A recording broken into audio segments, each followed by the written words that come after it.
Hello, Satgaon आम्ही शेतकरी सर्व जमलेले सातगाव डोंगरी येथील रहिवासी असून आमच्याकडे जवळजवळ 1.5 महिन्यापासून हा लाईटचा लोड शेडिंगचा प्रॉब्लेम येतोय।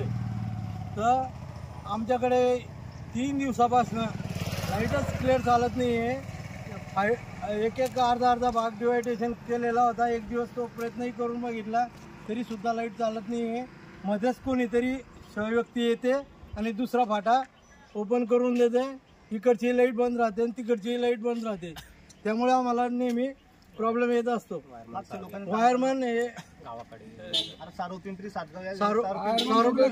सातगाव हे गाव सर्वात शेवट असल्या कारणाने इथं व्होल्टेज कमी मिळतं, त्यामुळे ट्रिपिंग होते आणि मधला भाग जो आहे मागचा भाग तो सातगाव ते सारोपिंपरी यामधील मोटरी कंटिन्यू चालू असतात, त्यामुळे लोड शेडिंग व्यवस्थितरित्या करता येत नाही किंवा असे उत्तर ते देतात। आणि गावाचे गाव जर बंद केले तर आम्ही जरी दिवसातनं आम्हाला 5-6 तासही लाईट मिळाली तरी आम्ही समाधानी आहोत, पण व्यवस्थित लाईटच मिळत नाही आणि आमच्या पिकाची दुर्व्यवस्था झालेली आहे, एकदम सुकण्याच्या परिस्थितीत आलेले। आपण महावितरण वाल्यांना भेटले? आम्ही महावितरण वाल्यांना काल जाऊन भेटलो। त्यांनी सांगितलं, सबस्टेशन वाल्यांनी सांगितलं की आम्हाला इथं एक नवीन ट्रान्सफॉर्मर पाहिजे, तो अवेलेबल झाल्याशिवाय आम्ही काही करू शकत नाही। वरतून 195 पर्यंतचा प्रवाह सोडलेला असतो, हो त्यापेक्षा लोड जास्त ओव्हरलोड होतो असं ते म्हणतात।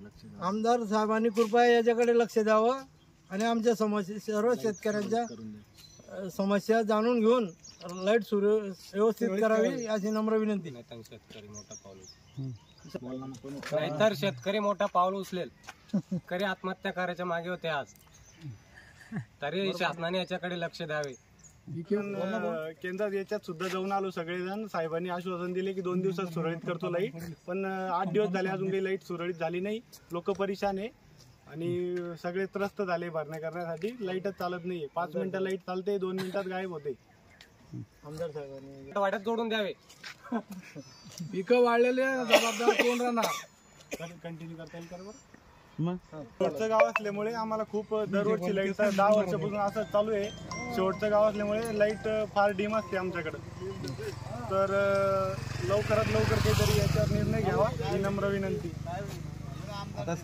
महावितरणच्या मोठ्या साहेबांकडे पाचोरा सब डिव्हिजनला जाऊन आलो, ते साहेबांनी सांगितलं की आम्ही एक स्टॅबिलायझर वगैरे बसवून 2 दिवसात लाईन क्लिअर करायचा प्रयत्न करतो, पण तुमच्या गावाला लोड जास्त असल्या कारणामुळे आम्ही लाईट पूर्ण देऊ शकत नाही। मी सातगाव डोंगरीमधील एक शेतकरी असून जवळपास आमची रब्बीची पेरणी पूर्ण झालेली आहे आणि इलेक्ट्रिक विभाग आम्हाला वारंवार एवढे त्रास देते, 5 मिनिटाच्या वरती लाईन चालत नाही आणि एका गावात 2 ठिकाणी विभागणी करून टाकली। आम्हाला शेतकऱ्याला न विचारता आणि कोणतीही डीपी त्यांच्या मताने ते बंद करत आहे, तरी याचा वरती अधिकाऱ्यांनी हे करावा, नाही तर मग आम्ही मोठं आंदोलन करणार आहे। याच्याकरता समोरील विषयावर लक्ष ठेवून कोणालाही त्रास होणार नाही, शेतकऱ्याला याच्याकडे काळजीपूर्वक वरच्या अधिकाऱ्यांनी लक्ष द्यावं, नाही तर त्यांच्यावर फार मोठी गंभीर गुन्हा आम्ही तेही करायला तयार आहे। कारण की शेतकरी आता कंटाळला आहे, सरकार भाव देणार होता, भावही दिलाय, त्याच्यामुळे शेतकरी इतका त्रस्त झालाय आता की तो आत्महत्या करायला तयार आहे। ही परिस्थिती आहे, नाही तर तो इलेक्ट्रिक फोनवर सुद्धा जाण्याला तयार आहे। पाला वाळत आहे, पावसाळ्यात कापूस झाला आणि आता बाजरी ज्वारी गहू पेरून ठेवलाय, गहू उंबीवर आलाय, गहू सुद्धा बारीक पडत आहे। विहिरीमध्ये पाणी असून सुद्धा पाण्याकडे या गोष्टीकडे माझ्या लक्ष द्यावे ही नम्र विनंती। एमईसी मंडळाला एकच विनंती आहे की सातगाव येथील शेतकरी फार त्रस्त झालेला आहे, तर शेतकऱ्याला आज जो माल त्याचा तोंडी घाशी आलेला माल हा वाळण्याची दाट शक्यता असल्यामुळे ते एमईसी बोर्डाने त्वरित शेतकऱ्यांना वीज 8 घंटे रोज उपलब्ध करून द्यावी अशी त्यांना विनंती करतो।